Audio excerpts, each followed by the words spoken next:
Bismillahirrahmanirrahim. Assalamualaikum warahmatullahi wabarakatuh. Innal hamdalillah nahmaduhu wa nasta'inuhu wa nastaghfiruh wa na'udzu billahi min syururi anfusina wa min sayyiati a'malina. May yahdihillahu fala mudhillalah wa may yudhlil fala hadiyalah. Asyhadu an la ilaha illallah wa asyhadu anna Muhammadan abduhu wa rasuluh la nabiyya ba'da amma ba'd. Pertama-tama dan yang paling utama, marilah kita senantiasa memanjatkan puja dan puji syukur atas kehadirat Allah Subhanahu wa taala.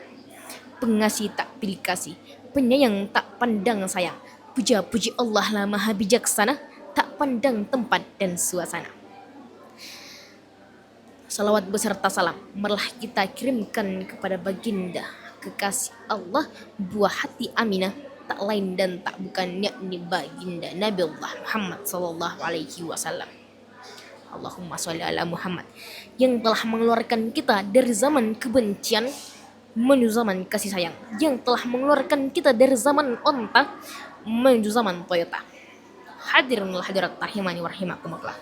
Saya Latisha Zadid Iza Basbir akan membawakan sebuah kultum yang berjudul Kematian. Hadirin hadirat rahimani wa rahimakumullah.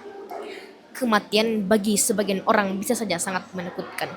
Namun, mau tidak mau, suka atau tidak suka, yang namanya kematian pasti datang menjemput hambanya yang bernyawa. Sebagaimana dalam Quran surah Ali Imran ayat 185 yang berbunyi, A'udzubillahi minasyaitonirrajim. Bismillahirrahmanirrahim. Kullu nafsin dha'iqatul maut, yang artinya tiap-tiap yang bernyawa pasti akan merasakan yang namanya mati.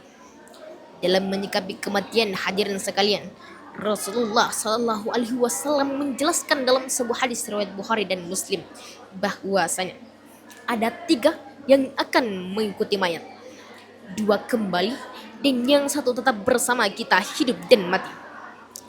2 kembali, yang pertama adalah keluarga.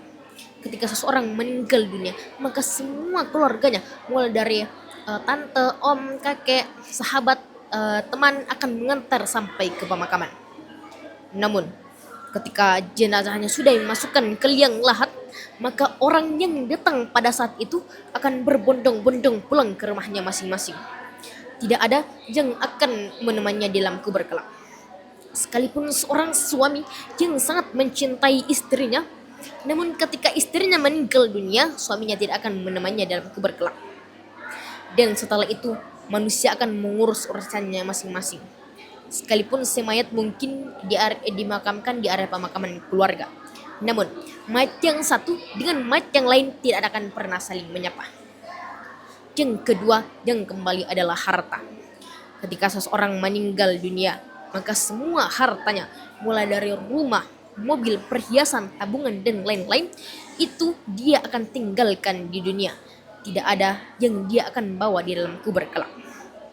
Satu-satunya harta yang dia akan bawa adalah beberapa lembar kain putih dengan panjang 2-3 meter.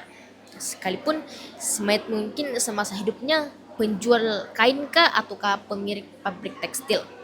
Namun, ketika seseorang muslim meninggal dunia, maka dia akan membawa 5 lembar kain putih untuk perempuan dan 3 lembar kain putih untuk laki-laki.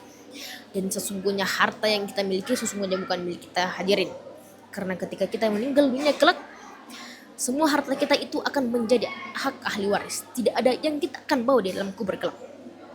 Satu-satunya harta yang kita akan bawa adalah harta yang pernah kita sedekahkan selama masih hidup. Contohnya, sedekah, infak, memberi kepada sesama, berjuang di jalan Allah Subhanahu wa taala dan lain sebagainya. Itu yang akan menjadi yang benar-benar milik kita, hadirin. Sebagaimana sabda Rasulullah SAW, beliau berkata, amalan sedekah dapat memadamkan panasnya kubur bagi orang yang bersedekah, dan orang mukmin yang bernaung di hari akhir dengan naungan sedekahnya. Hadis riwayat Tabrani. Hadirin hadir rahimakumullah. Yang 1 yang akan bersama kita hidup dan mati, yaitu amal perbuatan. Amal perbuatan atau amal ibadah kita yang akan bersama kita, menemani kita dalam kubur kelak. Hadirin hadirat rahimakumullah. Kematian kaitannya dengan amal. Maka ada keadaan seseorang makhluk ketika dua keadaan seseorang makhluk ketika dalam kubur kelak. Yang pertama, yakni orang yang semasa hidupnya bergelimang amal baik, maka kuburannya akan dilapangkan sejauh mata memandang dan datang seseorang padanya dengan wajah dan baju yang sangat bagus dan wangi yang sangat harum. Orang itu berkata kepada si mayat, "Berbahagialah dengan kemudahan yang diberikan padamu. Inilah hari yang janjikan padamu." Mayat itu bingung, "Siapa engkau? Wajahmu amat tampak bagus dan wangimu sangat harum." Lalu orang itu berkata, "Akulah amal baikmu. Engkau enggan bermaksiat kepada Allah Subhanahu wa taala namun bersegera dalam taat kepada Allah, maka Allah mengganjarkanmu dengan kebaikan." Yang kedua, ciri yang kedua, yakni orang yang semasa hidupnya bergelimang amal buruk, maka kuburannya akan dipersempit sehingga remuk tulang-tulangnya dan datang seseorang padanya dengan wajah dan baju yang sangat buruk dan bau yang sangat busuk menyengat. Lalu orang itu berkata kepada si mayat, "Berbahagialah dengan keburukan yang diberikan padamu. Inilah hari yang janjikan padamu. Engkau enggan taat kepada Allah Subhanahu wa taala namun bersemangat dalam bermaksiat, maka Allah mengganjarkanmu dengan keburukan." Lalu mayat itu berkata, "Siapa engkau? Wajahmu amat tampak buruk dan wanginya sangat busuk menyengat." Lalu tamu itu menjawab, "Akulah amal buruk." Hadirin wal hadirat rahimani wa rahimakumullah. Kematian datang tanpa permisi. Tak perlu menunggu seseorang sakit, tak perlu menunggu seseorang tua, dan tak perlu menunggu seseorang habis hartanya. Untuk itu, marilah kita senantiasa berbuat baik atas dasar niat karena Allah Subhanahu wa taala. Dan jangan sampai di dalam lubuk hati kita terbesit bahwa amal saya sudah banyak. Jangan, karena yang menentukan amal kita banyak atau sedikit itu hanyalah Allah Subhanahu wa taala. Mungkin inilah yang dapat saya sampaikan pada kesempatan kali ini. Kurang dan lebihnya mohon dimaafkan. Ketika ada salah, itu datangnya dari saya pribadi, dan kita ada kelebihnya itu datangnya dari Allah Subhanahu wa taala. Nun wal qalami wa ma yasturun fastabiqul khairat. Assalamualaikum warahmatullahi wabarakatuh.